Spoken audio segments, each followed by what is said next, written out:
Canal de Panama échappe à l'influence chinoise et passe dans des mains américaines. Alors de fait... Mesdames et messieurs, les États-Unis d'Amérique reprend contrôle canal de Panama. États-Unis rivé fait exploit ça seulement 45 jours depuis Donald Trump rentré dans Maison Blanche là. Est-ce que ça veut dire c'est les États-Unis qui ont contrôlé canal de Panama et qui stratégie États-Unis utilisé pour mettre la Chine dehors dans le canal de Panama? On regarde comment journaliste français t'a expliqué comment situation ça y est. Canal de Panama échappe à l'influence chinoise et passe dans des mains américaines. Alors de fait, oui, rappelons d'abord de quoi on parle, de ce lieu de passage long de 80 km qui relie l'océan Pacifique à l'océan Atlantique et qui représente 6% du commerce maritime mondial. Il retrouve effectivement le giron américain. Rappelons que Trump répète sans cesse depuis des mois qu'il veut le récupérer, coûte que coûte. Il a même dit à plusieurs reprises qu'il était prêt à le reprendre par la force. Pour lui, qu'il ne soit plus américain, je cite, c'est l'arnaque totale. Eh bien, c'est fait. Alors, que s'est-il passé? Eh bien, jusqu'à présent, de fait, c'était la Chine qui en avait le contrôle via la société hongkongaise City Hutchison Holdings, propriété de la famille chinoise Li, réputée proche du pouvoir de Pékin.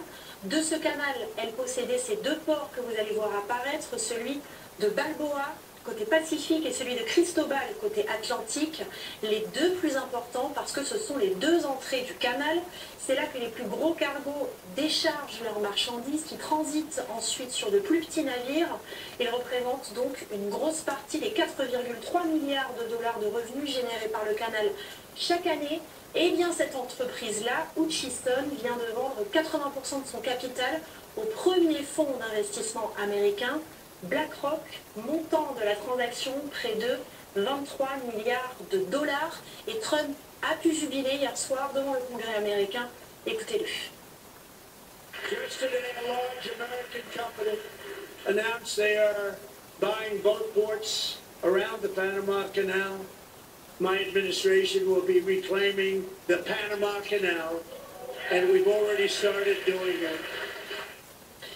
Donc, on a toujours pas aimé Donald Trump. On a toujours critiqué ensemble de déclarations à fait. On a toujours trouvé méthode comme tu as dit ça, yo manqué orthodoxe. Mais il y a un bagage qui est sûr, en pile fois, méthode champion, les bails résultats. Et avant hier, devant le Congrès, Donald Trump a déclaré nous commençons à récupérer le canal de Panama et nous fin prendre. Ça donc on est grande puissance ça y est. Donc la Chine, les États-Unis, la Russie, lorsque ils ont besoin de contrôler le milieu, premier ça vous fait marcher avec tout battre clan et investisseurs. D'abord ils essayer soit ils prennent par la force, soit ils contrôlent de manière économique. Donc, c'était une entreprise chinoise qui a gagné autorisation ou bien qui a gagné contrôle des plus gros ports qui gagné dans le canal de Panama.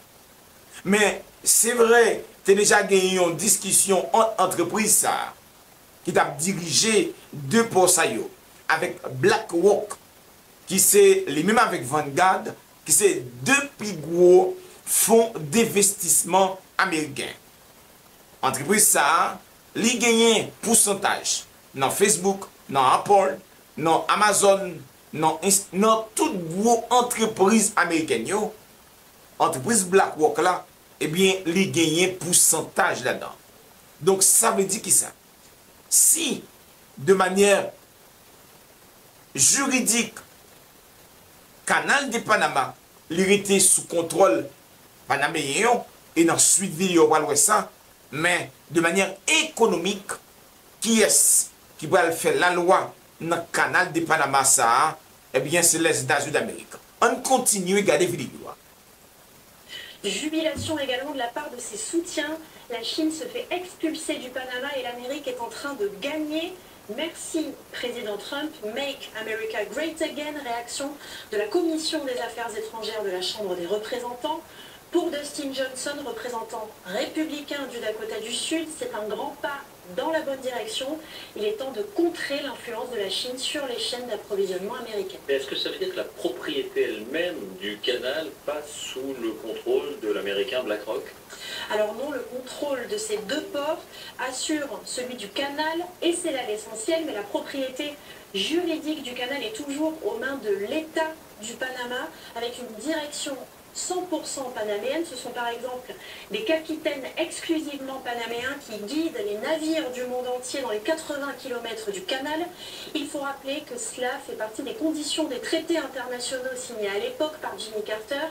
Rappelons que certes, ce sont les Américains qui ont construit le canal entre 1904 et 1914, puis qui l'ont administré pendant 60 ans, mais en 1977, Jimmy Carter accepte de le restituer au Panama, qui en a la gestion depuis. Ah, mais vous l'avez bien dit, l'essentiel c'est que le contrôle revienne sous giron américain. Alors on est un peu stupéfait que ça se soit fait si rapidement. Est-ce que BlackRock a agi spontanément? En clair, est-ce que c'est une bonne affaire pour le fonds d'investissement? C'est vrai, en soi, nous parler de font historicité du canal du Panama. Mais ça, on connaît le Panama, la Colombie, le Venezuela, l'Équateur. Ils ont tout fait partie d'un seul pays, la Grande Colombie. Et c'est les États-Unis même qui peuvent pousser la séparation pour diviser le Panama avec la Colombie.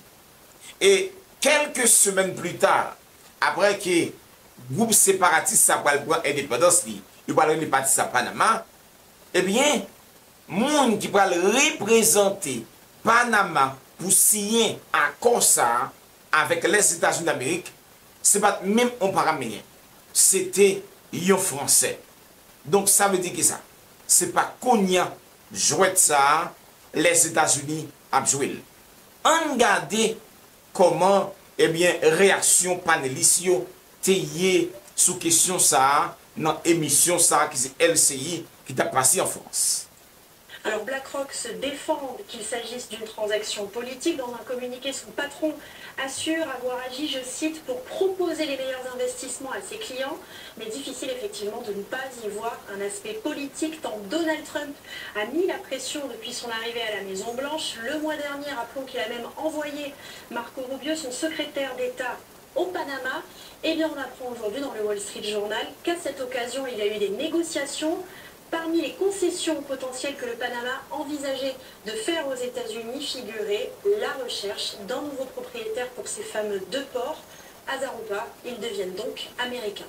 Merci Justine. Donald Trump a été investi le 20 janvier président des États-Unis. Nous sommes le 5 mars. Ça fait donc 45 jours, un mois et demi. Et déjà, après ces vocifération, pardon, je le dis sans accoler une connotation désobligeante, mais il obtient gain de cause, Jean-Claude, le franco-américain de cœur. Il a pris ses fonctions le 20 janvier, mais il a été élu le 5 novembre. Et ce type de dossier ne se fait pas en 24 heures, ça n'est pas parce que le président américain a parlé que tout de suite ça se fait d'un coup de baguette magique. Il y a malgré tout, avant, il y a eu des rencontres, je crois savoir que le fonds avait déjà approché un certain nombre de responsables. Donc au fond, ce que Donald Trump a fait, c'est qu'il a fait les 10 derniers kilomètres nécessaires, parce qu'effectivement, il y a cette pression politique qui était telle que l'exploitant a bien compris qu'il fallait qu'il veille. Mais les choses étaient déjà dans le bac d'après les informations qui me sont données. Ça, c'est la première chose. Puis la deuxième chose, le Panama est un tout petit pays. Si vous êtes allé, c'est un tout petit pays qui tire essentiellement ses revenus du canal. Son plus proche voisin, c'est quasiment allez, c'est une annexe des États-Unis parce que les Panaméens vivent à l'américaine et en relation avec les États-Unis. Ils sont liés, donc ils n'avaient pas intérêt à se fâcher. Ce qui nous avait surpris, c'est lorsque le président avait dit, et c'est là où on s'était dit, on ne portait pas de jugement de valeur sur l'option politique qu'il avait posée, et c'est lorsqu'il avait laissé sous-entendre qu'il faut aller jusqu'à la force pour pouvoir récupérer le canal de Panama. C'est ce qui nous avait choqué. Pourquoi est-ce que cette société, de fait, est dans le giron chinois, même si ce n'est pas à proprement parler une propriété de l'État chinois, pourquoi est-ce qu'elle accepte de céder ces deux ports qui, de fait, équivalent au contrôle du canal à BlackRock, cette grande société américaine? Je ne sais pas pourquoi ils ont été obligés de le faire. En tout cas, soit ils ont été contraints, soit ils ont vu leur intérêt. D'ailleurs, l'un n'exclut pas l'autre. Non, en tout cas, ce qui lui est frappant, c'est que ça nous plaise ou non, Donald Trump est très fort. Voilà, il est très fort.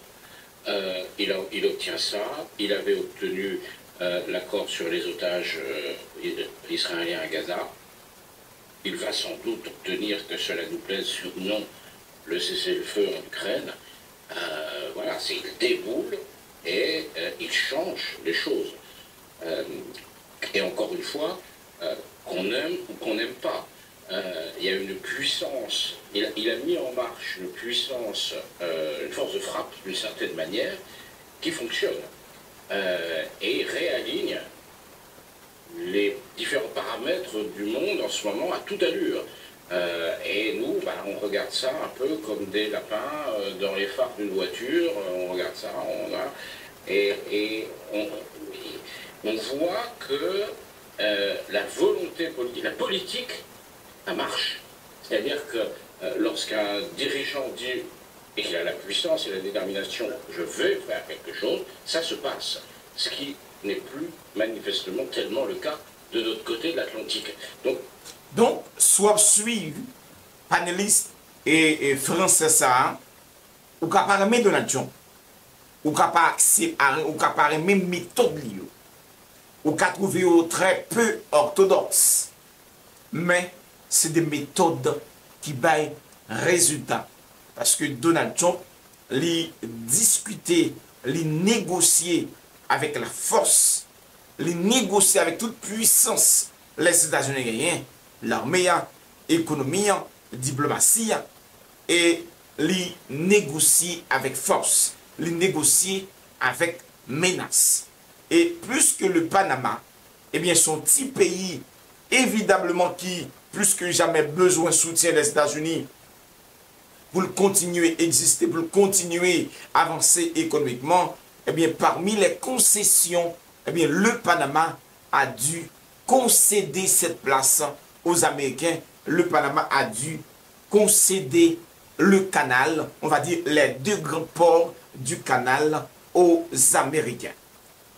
Donc évidemment, ça nous renvoie à une image pour nous désagréable parce que ça nous confronte d'une certaine manière à nos impuissances plus que il ne s'agit pas d'admirer, il ne s'agit pas de dire il est génial, il est simplement puissant. Oui, mais il y a un certain courage, je noter, à dire ça publiquement de votre part, Jean-Dominique, parce qu'on sait que vous n'avez aucune sympathie particulière pour Donald Trump, je pense même que c'est un peu l'inverse. Mais c'est vrai que là, il faut reconnaître, par exemple, notre métier, c'est de décrire le monde tel qu'il est et pas comme on aimerait qu'il soit. Bien sûr. Le monde, il est comme ça. Et Donald Trump, il est puissant. Et ça marche. En général. Juste un commentaire là-dessus parce que, effectivement, la prise de guerre économique est spectaculaire. Ça, il n'y a aucun doute, et ça va dans la lignée de ce que Trump avait dit. Cela dit, ce ne sont que des gestionnaires. C'est comme si vous disiez que Vincent Airport, qui est une brillante société française, qui administre, qui gère des aéroports à l'étranger, avait pris le contrôle d'une partie de... Non, pas du tout, mais pas pris de contrôle d'une partie du pays. Non, c'est de la gestion. De la gestion. Et d'ailleurs, le président du Panama a fait un tweet, je ne sais pas si vous l'avez vu, tout à l'heure, en disant, écoutez les gars, vous êtes gentils, mais la propriété reste c'est ça. La propriété, c'est nous, et le contrôle, ça reste nous. Il avait joué sur l'ambiguïté, puisqu'il avait dit « je vais reprendre le contrôle et il a dit « oui, quel que soit, par quelque moyen que ce soit », ça c'est une réalité. Puis, dans le prolongement de ce que vient de dire Jean-Dominique, bien sûr qu'il y a la volonté politique, mais vous ne pouvez passer à l'action que si vous avez, c'est Trump qui dit « j'ai les cartes en main ». Donc quand il a les cartes, le Panama c'est une annexe des États-Unis, ils sont... Quel cas, précisément? Vous dites une annexe. Économiquement, ils sont très liés. Ce sont les États-Unis qui assurent la sécurité du Panama. Il y a une proximité économique, il y a une proximité politique en Amérique latine qui fait que le Panama n'aurait pas dit non, on préfère se mettre sous la coupe de Pékin plutôt que non. Depuis quelques années, Panama cédait des actifs stratégiques aux proches des Chinois. C'était le cas par exemple de ces deux ports. Il y a d'autres ports aussi au Panama. Ce qui se lisait, ce qui se disait beaucoup, je ne sais pas si c'est la vérité, peut-être vous allez nous aider à comprendre, c'est qu'en cas de conflit, par exemple, entre les États-Unis et la Chine aurait eu les moyens de bloquer le canal avec ces deux ports, même si le canal n'était pas sa propriété. Mais à partir du moment où elle possédait les deux ports, elle aurait eu les moyens de bloquer le trafic. Elle ne les avait pas acquis par hasard. Il y avait un but stratégique. Donc, on va comprendre la réflexion qu'a faite là. Il y a une bataille géostratégique qu'a menée entre les États-Unis d'Amérique et la Chine. La Chine, son pays qui est très intelligent. Et il était déjà prévoir où ça venir. La Chine, c'est un joueur de cartes, son joueur, et dit, qui compte jouer hasard, et il est capable de prévenir un coup avant même l'arrivée. C'est parce que la Chine, dès qu'il y a un coup ça venir, qui pousse ces Chinois, eh bien, ils ont ouvert l'autre gros port entre le Pérou et le Brésil. Ça veut dire qui ça? Il y a un gros port, la Chine ouvert dans le Pérou, qui permet de rentrer avec l'avion train, qui permet de rentrer avec marchandises au Brésil. Et puisque le Brésil gagnait presque frontière avec presque tout pays d'Amérique du Sud là, eh bien, Brésil a bien tourné ça au lait, un hub, HUB, en façon de traduire, un distributeur Brésil a bien tourné dans la région. On finit de regarder les vidéos et on a dit que ce pensée dans l'espace commentaire là. Ce n'était pas simplement pour faire du profit. C'est l'axe essentiel de communication entre la côte Est et la côte Ouest des États-Unis par la mer. Donc, évidemment, les Chinois ne sont pas idiots. Ils viennent simplement de se faire sortir du Panama. Et il faut simplement dire que BlackRock, je crois que c'est 5 000 milliards d'actifs, sur 23 milliards. C'est une influence d'eau énorme dans le monde. C'est presque une goutte d'eau par rapport à la masse des actifs que possède BlackRock. Votre réflexion de politologue, Donc, si vous comprenez bien, cette société, BlackRock, qui vient d'acheter, alors on va dire les deux ports, qui vient de contrôler les deux ports du canal du Panama, son actif est de 5 000 milliards de dollars. Tenez bien. Société ça, les gains actifs dans le monde là, qui est évalué avec 5 000 milliards de dollars. Donc ça qu'a fait là, c'est pour jouer. C'est une bataille pour la domination. Dominique dit que c'est la preuve de la puissance de Donald Trump. C'est pas très clair quel était vraiment le rôle de Donald Trump dans cette affaire. On ne sait pas. Peut-être que cette affaire était déjà négociée quelques mois avant et c'est souvent, c'est plutôt les coups de communication, mais c'est bien joué. En tout cas, ça, on est d'accord. Après, on peut aussi voir ici peut-être un coup de préventif du côté Trump, parce qu'on sait les méthodes chinoises, comment ils gèrent les pays avec qui ils ont les dettes, les pays qui ont des dettes envers la Chine. Donc on sait par exemple l'histoire de Sri Lanka où la Chine a acheté, a prêté de l'argent et finalement a pris le port pour 100 ans de rente parce qu'il y avait cette dette que Sri Lanka ne pouvait pas rembourser. Donc peut-être c'était aussi dans l'idée qu'un jour, vu les situations économiques effectivement pas très rassurantes à Panama, la Chine pouvait faire quelque chose pareil et nuire les les intérêts des États-Unis. Donc peut-être il y avait aussi cette idée derrière. Et puis la revendication sur le Panama, tout ça n'est pas nouveau. Ce sont des choses qui se tramaient depuis un certain temps. Et c'est vrai qu'on n'avait pas entendu Biden, par exemple, en faire presque un casus belli. Avançons, parce que là, le Groenland. Donc, mesdames et messieurs, c'est une grande. Donald Trump, les joue un cadre de prévention. La Chine, selon sa dernière intervenante, l'a fait connaître, probablement, ok, en probabilité, le fait de ne pas choisir, c'est aussi un choix. Donc, chiffre là, il doit 0. Probablement, la Chine a utilisé le même coup de 4 ça pour prendre contrôle du canal du Panama. Mais les États-Unis mettaient force l'idée, ils reprennent le canal du Panama dans la Chine. Faites-moi connaître qui sont pensés dans l'espace commentaire là. Est-ce que vous êtes d'accord avec la politique de Donald Trump là? Est-ce que d'après vous-même, les résultats, est-ce que vous-même la Chine, d'après vous-même la Chine, doit résister avec, on va dire, les pressions de Donald Trump? Il faut bien excuser. Est-ce que c'est parce que la Chine déjà ouvert un autre port qui est gros, non, et Pérou, qui va les céder avec Donald Trump si rapide comme ça? Faites-moi connaître qui sont pensés dans l'espace de commentaires là. Et m'a fait un plaisir pour me discuter avec vous. Pas oublier, abonner, mettre un like, partager la vidéo ça dans plusieurs groupes, sur plusieurs pages. Quittez un commentaire pour nous et surtout faites-moi connaître dans qui pays, dans qui ville où tu as assisté à la vidéo ça. Moi, je vais mettre 20 fois le moins, je vais rendez-vous dans l'autre vidéo. Ciao, ciao!